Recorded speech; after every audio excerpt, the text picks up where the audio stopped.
The legacy of righteous Muslim women. When we think of strength, resilience, wisdom, and unwavering faith, our minds often turn to heroes and leaders. But what if I told you that some of the greatest legacies in Islam were not just built by men in battlefields or on pulpits, but by women in the quiet corners of homes, in the firm decisions of justice, in the humble tears of dua, and in the bold actions of truth? These women were not ordinary. They were righteous, fearless, and deeply beloved by Allah. Their legacies echo through the Quran, Hadith, and Islamic history, shaping generations of believers. Today, let's journey into the lives of those extraordinary Muslim women whose righteousness didn't just change their homes, but changed the world. Righteous Muslim women were pillars of faith from the beginning, from the very first moments of the Islamic revelation. Righteous Muslim women played a central and irreplaceable role, not as passive observers, but as active participants, courageous supporters, and spiritual anchors. The legacy of righteous Muslim women began not in the background, but at the heart of Islam's earliest and most defining moments. The most profound example of this is none other than Khadijah bint Khuwailid Ra, the beloved first wife of Prophet Muhammad. She holds the unmatched honor of being the first person, man or woman, to believe in the message of Islam. When the Prophet's serf returned home shaken and overwhelmed after receiving the first revelation in the cave of Hira, it was Khadijah who embraced him with calmness, reassurance, and unwavering support. She didn't question him, mock him, or hesitate. Instead, she consoled him with these immortal words, "Ay Allah, Allah will never disgrace you," and listed his noble qualities. How he fed the poor, maintained ties of kinship, and helped those in distress. In that moment, she not only believed in him, she believed in the truth he brought. Her support was not just emotional, financial, social, and spiritual. She invested her wealth to help spread the message of Islam.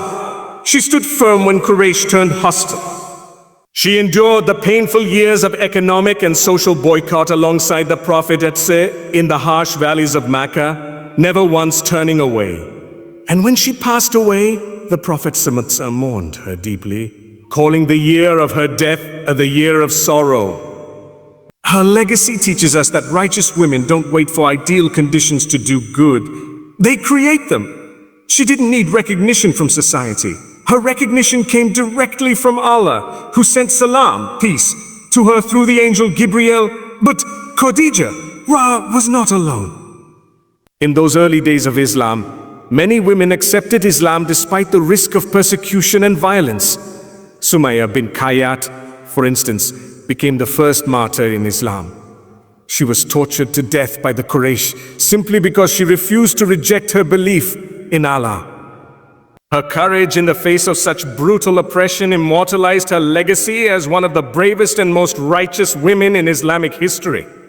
Her stand proves that righteousness is not just about private faith, it's about public courage, about bearing pain with patience for the sake of Allah. These early women didn't have armies or followers. They had hearts filled with Imaan, faith, tongues rich in dhikr, remembrance, and actions driven by sincerity. Their righteousness was not confined to rituals, but radiated through their character, resilience, and trust in Allah. They didn't wait to be told they mattered. They knew their worth in the eyes of their Creator. Their legacy is a beacon for Muslim women today. It reminds us that righteousness is not limited to time, status, or gender. It's about answering the call of Allah with sincerity, no matter the cost. It's about standing firm in truth, even if the world turns against you. It's about being a source of strength for others, especially in times of fear and doubt. Khadijah, Sumayya, and the righteous women of the early Ummah were not spectators. They were pillars of the house of Islam. So when we speak of the legacy of righteous Muslim women, we are speaking of foundations. Without them, Islam's roots would not have grown as deep, nor would its branches have reached as high. Their stories are not historical footnotes. They are living lessons in courage, conviction, and unwavering faith. Every woman who believes in Allah, holds tightly to her deen, and supports the truth is walking the same blessed path that these incredible women walked before her. Their legacy is rooted in unshakable trust in Allah. The legacy of righteous Muslim women is not just recorded in books. It is written in the sands of time, the valleys of Makkah, and the sacred rites of Hajj that millions of Muslims continue to perform to this very day. At the heart of this legacy stands a remarkable woman, Hijab, whose story is the very definition of tawakkul, or complete trust in Allah. Her unwavering belief in the wisdom of her Lord, even in the face of uncertainty and isolation, carved out a timeless legacy that transcends generations, cultures, and continents. Hijab was the wife of Prophet Ibrahim and the mother of Prophet Ismail. When Allah commanded Ibrahim to leave her and their infant son in the desolate, barren valley of Makkah, place with no water, no shelter, and no people, he obeyed. But what truly stands out is Hajjah's response. Imagine being left alone in a lifeless desert with no provisions and a hungry, crying child. Any other person would have collapsed in panic or despair, but not Hajjah when she asked her husband, "Has Allah commanded you to do this?" And he replied, "Yes," she said, "then he will not abandon us." This single sentence holds a universe of faith. Her trust in Allah was so complete, so unshakable, that she found peace even in a place that offered none. But Hajjah didn't just sit and wait for help. She ran back and forth between the hills of Safa and Marwa, desperate to find water for her thirsty child. 7 times she ran, not knowing where relief would come from. That running, filled with fear, love, struggle, and trust, was so powerful that Allah preserved it forever in the rites of Hajj. Every pilgrim who performs Hajj or Umrah walks the same path, symbolically reenacting Hajjah's search for mercy. This is the power of her legacy. Her desperation became worship. Her suffering became a symbol of sacred strength. And then, in the most miraculous way, Allah responded to her effort and trust. Not from the sky, not from her surroundings, but from beneath her own child. The earth split, and Zamzam water gushed forth, quenching the thirst of Ismail and laying the foundation for the future city of Makkah. That blessed water still flows today, and millions of Muslims drink from it. An everlasting sign of Allah's mercy and a tribute to one woman's faith. This story is not a tale of the past. It is a living message to every woman facing uncertainty, fear, abandonment, or Hajj. Hajjah teaches us that when you put your trust in Allah completely, when you believe in His wisdom, even when the road is unclear, He will never leave you empty-handed. Your tears, your pain, your struggle, your lonely moments, Allah sees them all. And like He responded to Hajjah in the silence of the desert, He will respond to you too in ways you cannot imagine. Hajjah's legacy shows us that righteousness is not about having control, it's about surrendering to the one who does. Her story redefines power. She didn't have armies, wealth, or status. She had one thing, faith, and that was enough. She didn't let fear dictate her path. She let faith carry her forward. She turned helplessness into hope, fear into action, and isolation into legacy. Today, when a mother cries over her child, when a woman is left alone and wonders if anyone sees her struggle, when someone runs tirelessly trying to make ends meet, the story of Hajjah whispers, Allah sees, Allah knows, and Allah will provide. Her life is a powerful example that trust in Allah must be paired with effort. She didn't just trust and wait. She trusted and moved. And through her movement, Allah opened the doors of mercy. So whenever you feel abandoned, whenever you feel like your life is a barren desert, remember Hajjah. She walked alone. She was never truly alone. And because of her, you never are either. Her footsteps echo through time, guiding every righteous woman who dares to trust Allah with her heart, her pain, and her future. They were educators and scholars of the Ummah. The legacy of righteous Muslim women is not limited to acts of faith and worship. It extends deeply into the realm of knowledge, education, and intellectual leadership. From the earliest days of Islam, Muslim women were not only seekers of knowledge, they were preservers, teachers, and sources of it. Among the greatest examples of this noble tradition is Aisha bint Abi Bakr, the beloved wife of the Prophet Muhammad. Her Her contributions to Islamic scholarship are so vast and profound that no serious study of Islam can ever be complete without her legacy. Ashara wasn't just a wife in the house of the Prophet, let refi. She was a scholar within the heart of the prophetic household. After the Prophet passed away, Aisha took it upon herself to preserve his teachings. She narrated over 2,200 hadiths, many of which are foundational to his prudence, family law, ethics, and spirituality. Her intelligence, sharp memory, and deep understanding of the Quran and Sunnah earned her the respect of the most knowledgeable companions, including senior male scholars who came to her for guidance and clarification on complex religious matters. Her home became a center of learning for both men and women. Young companions and future scholars would gather to learn from her, not only because of her proximity to the Prophet Letfa, but because of her extraordinary intellect. She had a strong command over language, medicine, poetry, history, and fiqh, Islamic jurisprudence. She was known to challenge opinions and provide logical reasoning supported by Quranic verses and the Prophet's teachings. Her role as a teacher set a precedent that women have a rightful place in religious scholarship and leadership, but Aisha was not alone. Throughout Islamic history, we see a pattern of righteous women who dedicated themselves to learning and teaching, leaving behind a luminous legacy of intellectual excellence. Take Fatimah al-Fayri, for example, the righteous Muslim woman who founded the first university in the world, Al-Qarawiyyin, in Morocco in 859 CE. This institution became a beacon of knowledge that educated scholars from around the world, both Muslim and non-Muslim. Fatimah al-Fayri's vision wasn't driven by fame or power. It was driven by faith and the belief that education was a form of worship and service to the Ummah. In the era of the Tabi'an, the generation after the companions, many righteous women were highly respected scholars and transmitters of hadith.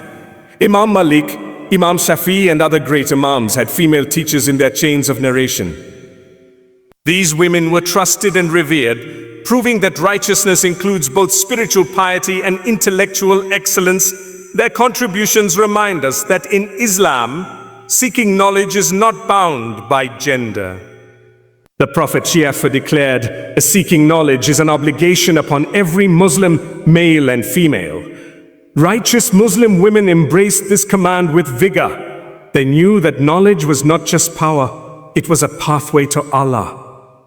They understood that ignorance is darkness, but knowledge, when paired with sincerity and taqwa, is a light that leads straight to Jannah. This legacy also reminds modern Muslim women and girls that the pursuit of education is not a modern concept.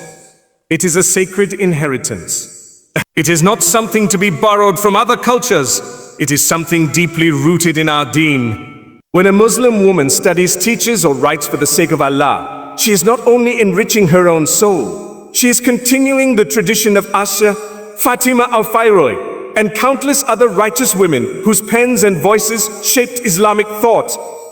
In every classroom, every masjid, every study circle, and every household where a woman teaches Quran, Hadith, or Islamic values, her presence is a continuation of this noble chain of knowledge. And every girl who learns her religion, who memorizes a Hadith, who teaches her younger siblings, who answers a question with wisdom, is part of this divine legacy. So let no one underestimate the power of a righteous Muslim woman with knowledge. Knowledge. Her words preserve the faith, her wisdom guides generations, and her understanding of the deen keeps the light of Islam burning bright across centuries.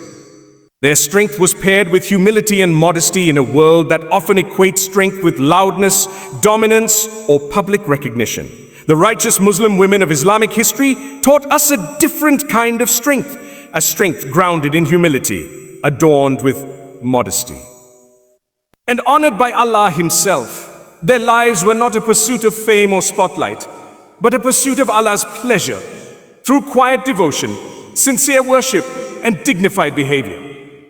Their modesty did not make them weak. It made them invincible in the sight of their Lord.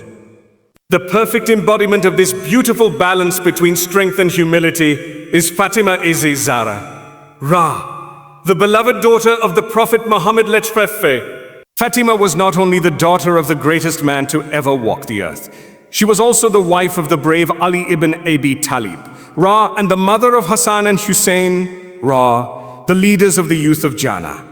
Despite being part of such a noble family, Fatima lived a life of utter simplicity and humility. Her household was modest. She worked tirelessly, grinding flour with her own hands, carrying water until her skin became rough, and taking care of her home without complaint or arrogance. And when her father saw her exhaustion and offered her comfort, not with luxury or wealth, but with a simple dhikr to say before sleep, she accepted it with gratitude. That is humility. That even the Prophet called her the leader of the women of paradise. Yet she remained grounded, hidden from worldly glory and enveloped in modesty. She once asked that when she died, she wanted to be buried at night so that no strange men would see her body. Even in death, her modesty endured. This wasn't weakness or oppression. This was her choice, her strength, her devotion to Allah in its purest form. This characteristic of modesty and humility was not limited to Fatima, Ra. Many righteous Muslim women throughout history mirrored this noble trait. Zainab bint Ali Ra, her daughter, though known for her eloquence and bravery in the aftermath of Karbala, carried herself with dignity and modesty, even when surrounded by enemies. She spoke truth to power without shedding her honor. Her strength did not come from rebellion, but from moral clarity, inner calm, and her unwavering commitment to Islamic values. Islam does not teach that modesty is the absence of strength. Rather, it teaches that true strength lies in controlling one's ego, in resisting arrogance, and in recognizing one's station as a humble servant of Allah. The righteous women of Islam mastered this balance. They were confident, articulate, and wise, yet never boastful or self-absorbed. Their clothing reflected their values, their speech was thoughtful, and their demeanor was graceful. Allah honored this quality in the Quran itself, saying about the women of the Prophet, and remain in your homes and do not display yourselves, as was the display of the former times of ignorance. Surah Al-Ahzab 33. This verse is not a restriction, it is a recognition of value. Just as diamonds are not thrown on the street, the modesty of a righteous woman is a sign of her preciousness, not her suppression. It is a reflection of self-worth, not lack of freedom. The early Muslim women understood this and embraced modesty with pride, not shame. Their humility also shone in how they dealt with others. They didn't look down on those who had less. They weren't arrogant about their piety. They served others with love, shared what little they had, and walked the earth with hearts soft toward creation and firm in worship toward the Creator.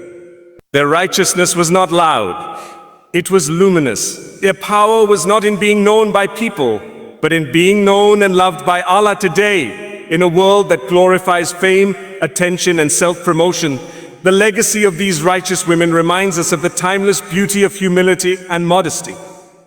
A woman doesn't need to shout to be heard in the heavens. She doesn't need to be seen by millions to be seen by the most merciful.